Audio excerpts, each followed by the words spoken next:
Hello hi. இப்போ நம்ம பார்க்க போகிற கட்டுரை 6ஆம் வகுப்பு பருவம் 2ல் உள்ள கட்டுரை பொங்கல் திருநாள்.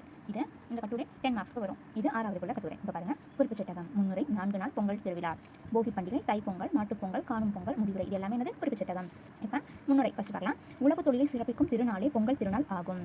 விவசாயிகள் தங்கள் வாழ்விற்காக உதவியாக விளங்குகின்ற சூரியன், பூமி, மாடுகள் இவற்றிற்கு நன்றி தெரிவிக்கும் நாளே பொங்கல் திருநாள். அடுத்தது குறிப்பிட்ட 2வது 4 நாள் பொங்கல் திருவிழா. முதல் நாள் போகி பண்டிகை, 2ஆம் நாள் பொங்கல், 3ஆம் நாள் மாட்டுப்பொங்கல், 4ஆம் நாள் காணும் பொங்கல். தேர்ட் ஒன் போகி பண்டிகை. பழையன கழிதலும் புதியன புகுதலும் என்ற பழமொழிக்கு ஏற்ப பழையதை போக்கி வீட்டை தூய்மைப்படுத்துவதே போகி பண்டிகை. Next one Thai Pongal. தை பிறந்தால் வழி பிறக்கும் என்ற பொன்மொழிக்கு ஏற்ப தை மாதத்தில் முதல் நாள் பொங்கல் கொண்டாடப்படுகிறது. பானையில் பொங்கல் பொங்கி வரும்போது அனைவரும் பொங்கலோ பொங்கல் என்று கூறி இறைவனை வணங்குவர். சூரிய கடவுளுக்கு நன்றி செலுத்தும் நாள் இந்த நாள். நெக்ஸ்ட்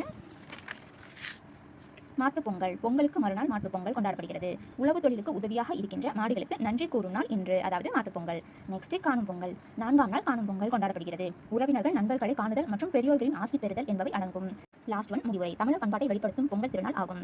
உழவின் சிறப்பை, உழைப்பின் உயர்வை, உறவினரின் பெருமையை எடுத்துக் கூறும் நாள் பொங்கல் திருநாள் ஆகும். இந்த கட்டுரையோட பேரு பொங்கல் திருநாள். இது 6ஆம் வகுப்பு பருவம் 2ல் இருக்க கட்டுரை.